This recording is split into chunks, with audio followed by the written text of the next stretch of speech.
마스크 혹시 좀 벗어도 될까요? 네, 감사합니다. 네, 제가 처음 가암정교회에서 설교하게 될 그런 날이 오리라고는 생각도 못했습니다. 저는 포항에 있는 경북 동부지부 책임간사로 섬기고 있으면서 대학사역 총무로 섬기고 있는 공경민 목사입니다. 오늘 이렇게 SFC 헌신 예배 말씀의 봉사로 불러주셔서 담임 목사님과 또 당회 그리고 교회에 너무 큰 감사를 드립니다. 여러분 잘 아시다시피 내일은 종교개혁 기념일입니다. 마틴 루터가 비텐베르크 대성당에 95개조 반박문을 내걸었던 날입니다. 이 날을 기념해서 전 세계 모든 많은 교회들이 종교개혁 기념일을 지키고 있습니다. 어떤 측면에서 보자면 이것은 마치 개신교회의 생일과 같은 날이라고 볼 수 있습니다. 중세 로마 가톨릭 교회가 하나님 말씀을 떠나서 교황이 자기 마음대로 교회를 유린하고 있을 때에 우리 종교개혁 선배들은 그 교회를 하나님의 말씀으로 다시 바르게 세우기 시작했던 것입니다. 여러분 아시다시피 이 종교개혁을 루터가 시작했고 칼빈이 완성했다 이렇게 볼 수 있습니다. 칼빈이 사역했던 제네바에 가보면 종교개혁 기념벽이라는 것이 한 100m 정도 되는 큰 벽이 있습니다. 그 종교개혁 기념벽에 보면 포스트 테네브라스 룩스라는 글자가 써 있는데 그 포스트 테네브라스 룩스라는 이 말이 어둠 후의 빛이라는 뜻입니다. 이것은 바로 종교개혁의 정신을 말해주고 있습니다. 그것이 바로 오늘 설교의 제목입니다. 어둠 후의 빛.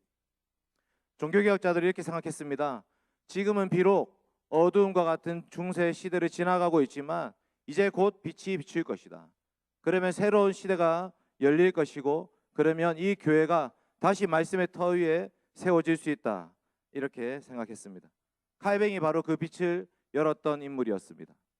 저는 오늘 말씀을 통해서 그 어둠 후의 빛에 대해서 하나님 말씀을 증거하고자 합니다. 오늘 말씀은 사사시대 말기에 있었던 일입니다. 이스라엘 나라 백성들의 그 모습을 잘 비춰주고 있는데 사사시대는 우리가 잘 알고 있듯이 그때 이스라엘의 왕이 없으므로 사람이 각기 제 소견에 옳은 대로 행하던 그런 시대였습니다. 암흑기였습니다. 여러분 우리가 하나님께서 아브라함을 통해서 세 가지 약속을 주신 것을 알고 있습니다. 땅과 씨와 복입니다. 땅과 씨와 복에 대한 이 세 가지 약속 중에 이 사사시대는요 땅에 대한 약속도 성취가 되었고 씨에 대한 약속도 성취가 된 시대였습니다. 그런데 마지막으로 그 이 복을 누리면 되는 것인데 그곳에서 그들은 복을 누리지 못했습니다.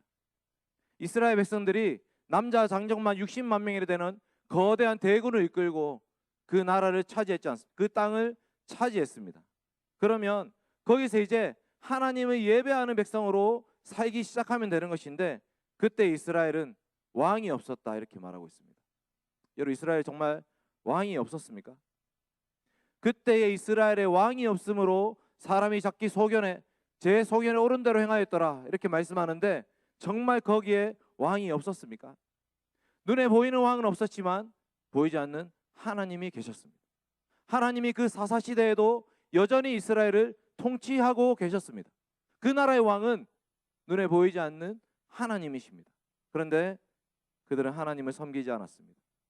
하나님 주신 말씀대로 행하지 않았던 것입니다. 하나님은 하나님의 율법의 말씀을 이스라엘 백성들에게 전부 다 가르쳐 주셨습니다. 예배를 어떻게 드려야 되는지, 집을 어떻게 지어야 되는지, 종을 어떻게 삼아야 되는지, 결혼을 어떻게 하는 것인지, 밭에 논에 나가서 일은 어떻게 해야 되는 것인지, 하나님께 어떻게 감사드리는 것인지 다 가르쳐 주셨습니다.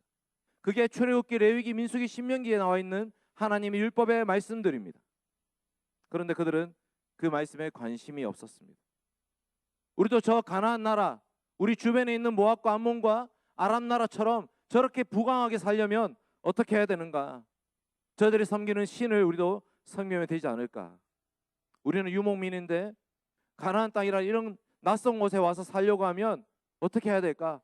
저들이 섬기는 그 우상 우리도 한번 섬겨보는 것이 좋지 않을까? 참 하나님이 계심에도 불구하고 참 왕이 계심에도 불구하고 그들은 하나님을 왕으로 섬기지 않았습니다. 하나님을 제쳐두고 하나님을 없이하고 그저 눈에 보이는 그 가나안 족속들의 삶을 모방해서 본따서 살고 있었던 것입니다. 이것이 바로 각기 제 소견에 오른 대로 행하였더라라는 말씀입니다. 참으로 이 사사시대는 암흑기였습니다. 사사기 말씀 한번 찾아봅시다. 사사기 10장 6절입니다. 제가 오늘 PPT를 따로 준비하지 않았는데 6시까지는 무조건 마치겠습니다. 어쨌든 사사기 10장 6절. 설교가 마지막 순서에 있는 걸 처음 보거든요. 그래서 하여튼 6시 무조건 마칩니다. 사사기 10장 6절 말씀 같이 읽겠습니다. 사사기 10장 6절 시작. 이스라엘 자손이 다시 여호와의 목전에 악을 행하여 바알들과 아스다롯과 아람의 신들과 시돈의 신들과 모압의 신들과 암몬 자손의 신들과 블레셋 사람들의 신들을 섬기고 여호와를 버리고 그를 섬기지 아니하므로. 아멘. 수많은 신들을, 그 모든 잡신들을 다 섬기는데 누구를 버렸다고 합니까? 여호와를 버렸습니다. 여호와를 버립니다.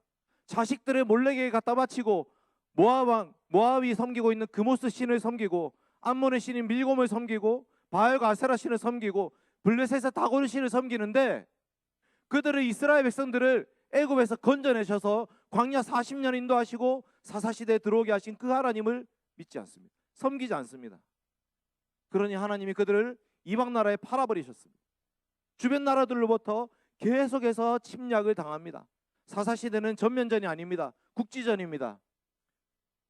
데프콘 진돗개입니다. 그러니까 곳곳에서 전투가 벌어지고 있습니다.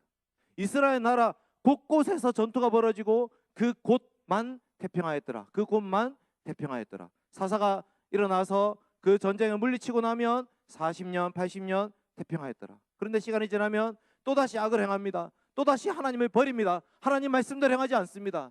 이방 우상을 섬기기 시작합니다. 사사시대는 바로 그런 사이클의 반복이었습니다. 이런 시대에 엘리의 아들들이 등장하고 있습니다. 오늘 말씀 다시 돌아와서 사무엘상 2장 12절 말씀 한번 읽어보겠습니다. 사무엘상 2장 12절 오늘 말씀입니다. 시작. 엘리의 아들들은 행실이 나빠 여호와를 알지 못하더라.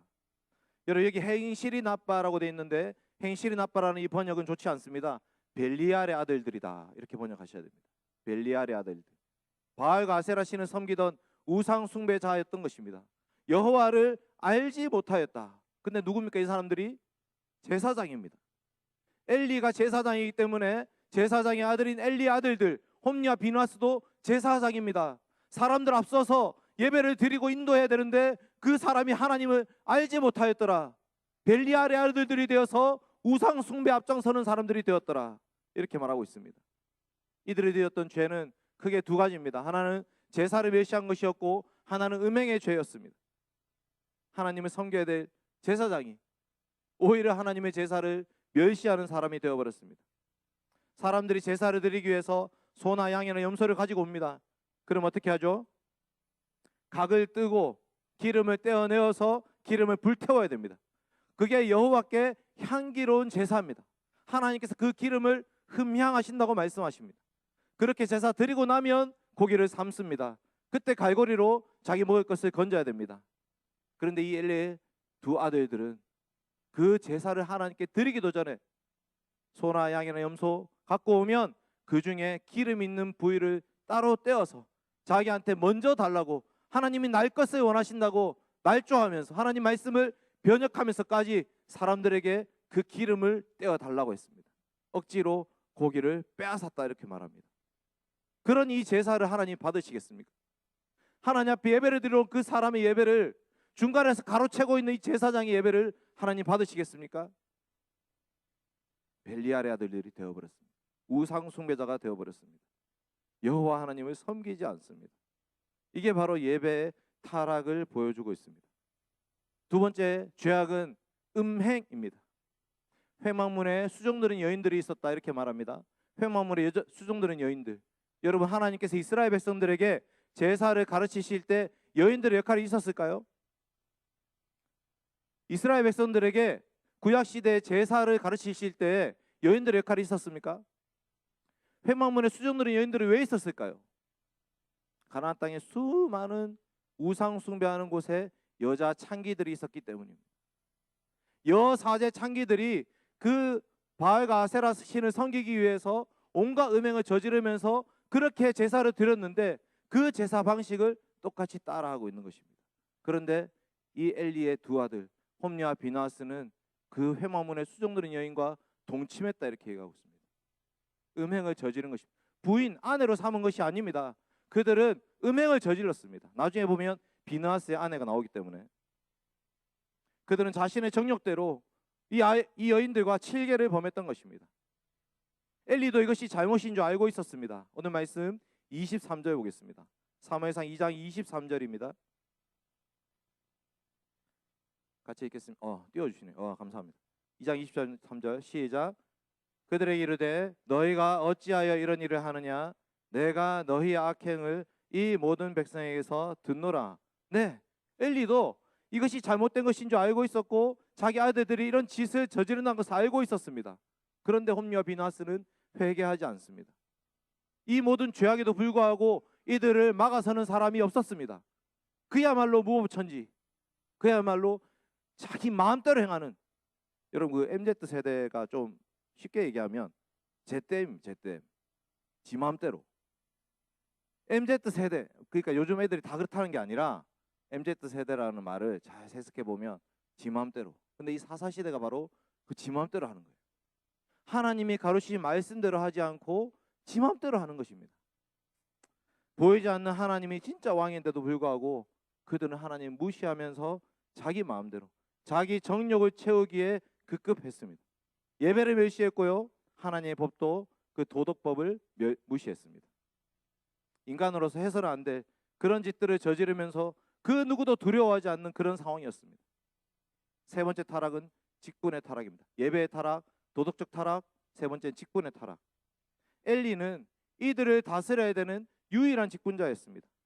이 두 아들의 그 잘못을 막아서야 되는 유일한 직분자. 그런데 엘리는 그들에게 한마디 훈계했을 뿐 아무런 징계도 내리지 않습니다. 24절과 25절 한번 보십시오. 24절 25절입니다. 시작. 내 아들들아 그리하지 말라. 내게 들리는 소문이 좋지 아니하니라.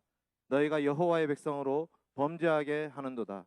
사람이 사람에게 범죄하면 하나님이 심판하시려니와 만일 사람이 여호와께 범죄하면 누가 그를 위하여 간구하겠느냐 하되 그들이 자기 아버지의 말을 듣지 아니하였으니 이는 여호와께서 그들을 죽이기로 뜻하셨음이더라. 아멘. 여러분, 하나님이 이들을 죽이기로 결정했습니다. 엘리는 그 아들들에게 한마디 했을 뿐 그들을 막아서지 않았던 것입니다. 이들이 아버지를 무서워하지 않습니다. 왜 그랬을까요? 왜 엘리의 한마디에 홈리와 비나스는 잘못했구나 이렇게 생각하지 않습니까? 자기 아빠 똑같기 때문입니다. 자기 아빠가. 여러분, 엘리가 어떻게 죽습니까?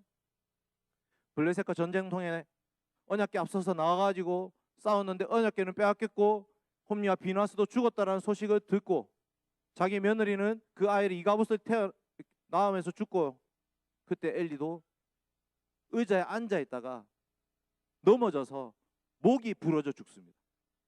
이는 그가 비둔한 연고였더라. 비대한 연고였더라. 이는 그가 쉽게 말하면 뚱뚱했기 때문에, 너무 뚱뚱해가지고 의자에 앉아 있다가 넘어졌는데 죽은 거예요. 엘리의 아들들만 기름 그거 빼갖고 먹은 게 아닙니다. 엘리도 똑같은 짓을 저질렀던 사람입니다. 그러니 누가 누구를 어떻게 훈계할 수 있겠습니까? 징계할 수가 있겠습니까? 이 교회는 직분이 타락한 교회였습니다. 사무엘상 2장 29절 한번 같이 읽겠습니다. 사무엘상 2장 29절.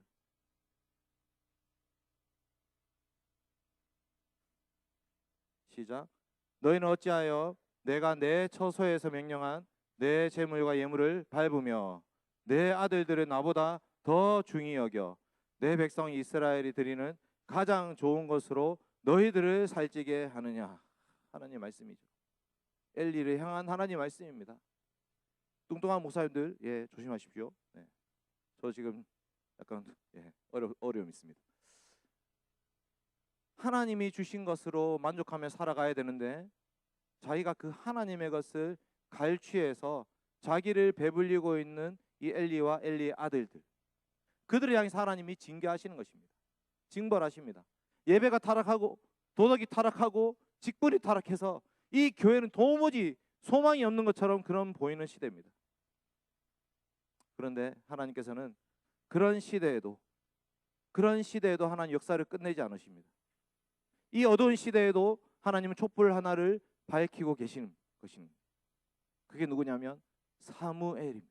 사무엘, 사알이라는 여호와께서 들으셨다, 이 간구를 들으셨다는 그 말에서 나온 사무엘, 하나님 나에게 그 기도를 들으심으로 이 아이를 주셨다라고 고백하면서 그 아이 이름을 붙였습니다.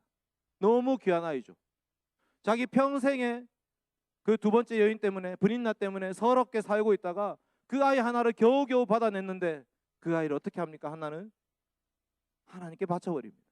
나시린으로 서원을 합니다. 에브라임 지파라고 나옵니다. 에브라임 지파. 그런데 에브라임 지파가 제사장이 되는 것입니다. 하나님께 바쳐서 나시린으로 머리에 삭도를 대지 아니하고 시체를 가까이 하지 아니하고 거룩하게 그 사람이 하나님의 제사장 역할을 수행할 수 있도록 하나님께 바쳐버렸습니다. 한나는 너무나도 서럽게 살았던 여인인데, 어떻게 얻은 아이들인데 그 아이를 어떻게 하나님께 바칠 수가 있단 말입니까? 한나의 기도해 보시면 이 아들 하나를 통해서 하나님은 이 이스라엘 나라를 회복할 것을 소망하고 있습니다. 여러분, 사사시대의 패턴이 어떻게 끝나냐면 이런 겁니다. 우상을 숭배하고 하나님 이방 나라에 팔아버리고 나면 그들이 괴롭힘을 당합니다. 사사시대에 이스라엘 백성들이 괴롭힘을 당할 때 그 마지막에 끝나는 게 뭐냐면 부르짖음입니다. 부르짖음. 이스라엘 백성들이 부르짖음에 하나님이 사사를 보내셔서 이스라엘 백성들을 다시 회복시켜 주셨습니다. 여러분, 한나 시대에 누가 부르짖고 있습니까? 엘리 제사장도 부르짖지 않습니다. 엘리 아들들도 기도에 관심이 없습니다. 엘리는 기도하는 한나를 향해서 네가 왜 포도주에 취해 있냐 이렇게 얘기했습니다. 누가 기도하고 있습니까? 한나가 기도하고 있습니다. 한나가 하나님 앞에 나아가서 부르짖고 있는 것입니다. 그 여인의 기도를 들으시고 하나님은 새로운 시대를 열고 계십니다. 비록 엘리와 엘리 아들들이 다 타락해서 이 교회는 소망이 없다라고 보이는 그런 시대에도 불구하고 하나님은 한나와 사무엘을 통해서 새로운 시대를 준비하고 계셨던 것입니다. 아이가 자라고 있습니다. 아이가 커갑니다. 사무엘상 2장 26절 말씀 같이 읽겠습니다.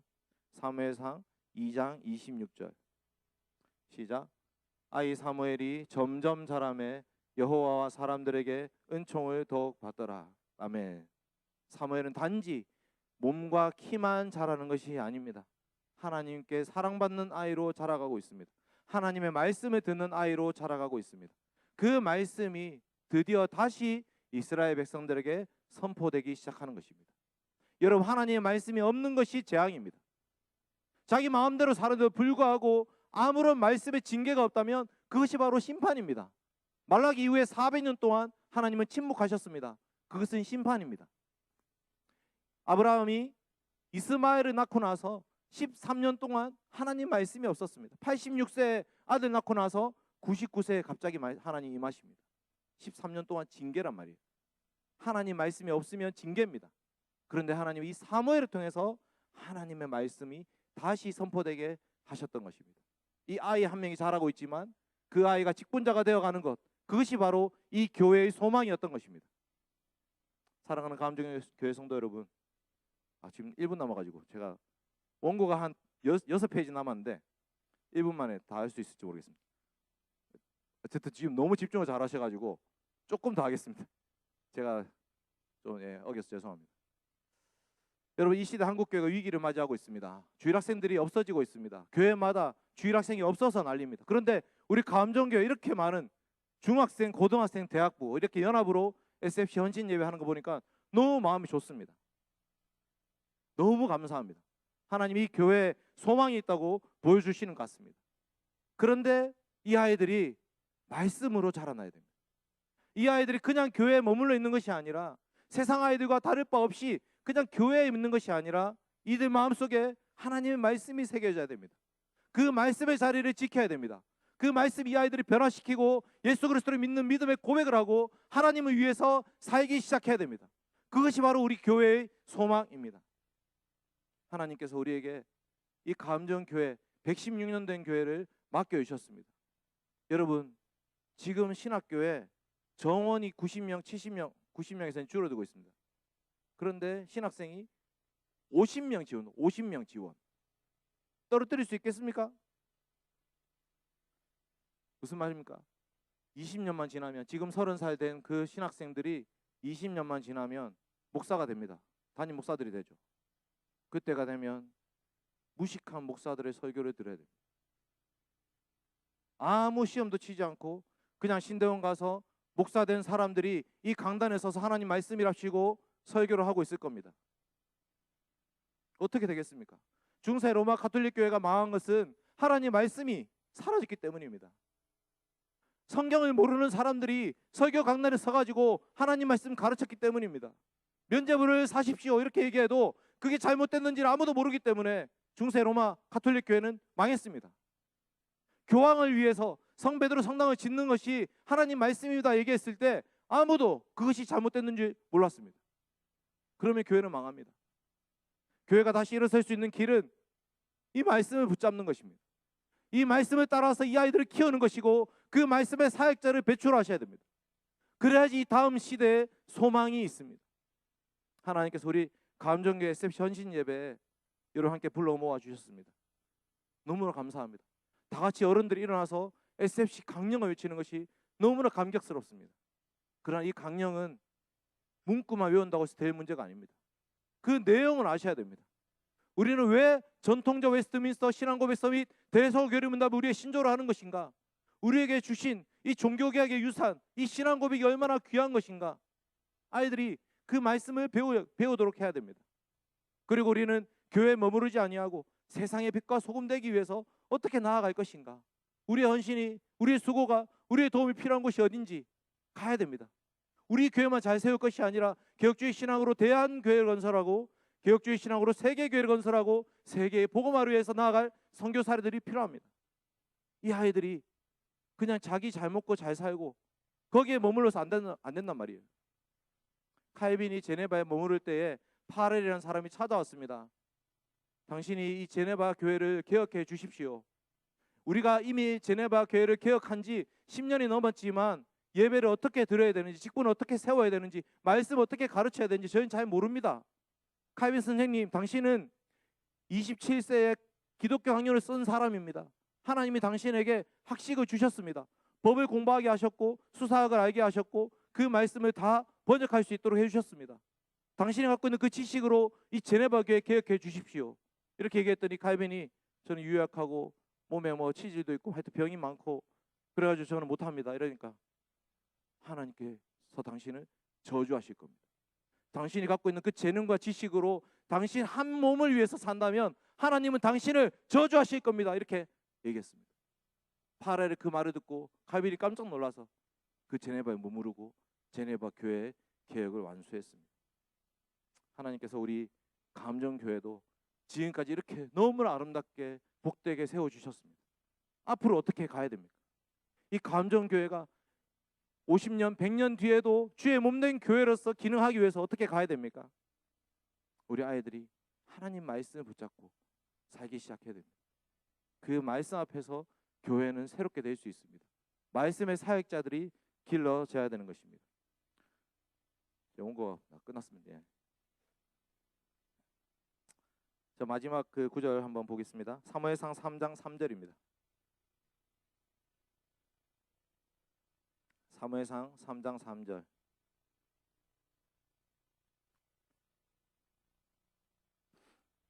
사무엘상 3장 3절 너무나 귀하고 좋은 말씀, 중요한 말씀입니다. 같이 한번 읽겠습니다. 시작. 하나님의 등불은 아직 꺼지지 아니하였으며 사무엘은 하나님의 교회에 있는 여호와의 전 안에 누웠더니. 아멘. 여러분, 엘리는 자기 처소에 누워 있고 도대체 하나님의 그 성전의 등불이 왜 꺼지지 않습니까?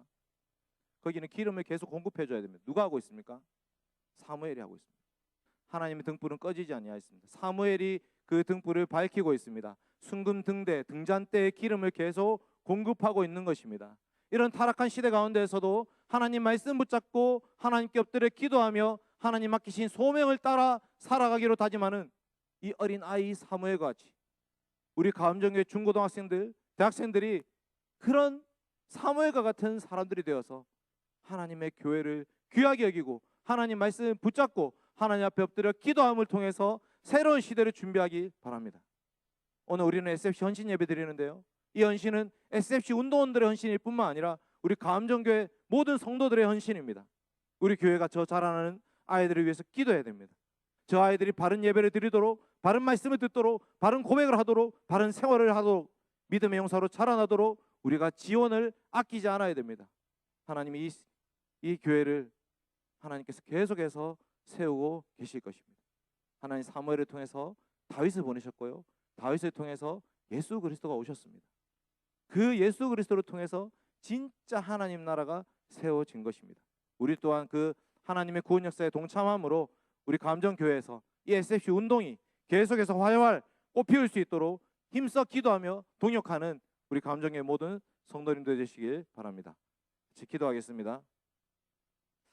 걸어가신 아버지 하나님 감사합니다. 부족한 종 짧은 시간 하나님 말씀 증거하였습니다. 인간적인 잘못된 가르침 다 잊어버리게 하여 주시고 오직 하나님 말씀만 기억나게 하여 주시옵소서. 말씀의 터 위에 세워진 이 가암정교회 주님께서 붙들어 주시옵소서. 다음 세대 저 아이들도 하나님 말씀 붙들고 살아갈 수 있도록 역사하여 주시옵소서. 세상 속에서 죄악 가운데 지지 않도록, 죄악 가운데 져서 타락한 그런 교회를 세우지 않도록 하나님께서 이 교회를 붙들어 주시고 저 아이들의 말씀과 기도로 거룩한 용사로 살아갈 수 있도록 주님 도와주시옵소서. 우리 가암정교회 성도들 주님께서 함께 하여 주시고 붙들어 주시고 기도하게 하여 주시고 저 아이들이 믿음의 용사로 자라날 수 있도록 도와줄 수 있도록 역사하여 주시옵소서. 하나님 아버지 주님 다시 오시는 그날까지 우리 가암정교회 계속될 수 있도록 인도하여 주시옵소서. 감사드리며 예수님의 이름으로 기도드립니다. 아멘. 축도하겠습니다. 주 예수 그리스도의 은혜와 하나님의 사랑과 성령의 교통하심이 너희 무리와 함께 있을지어다. 아멘.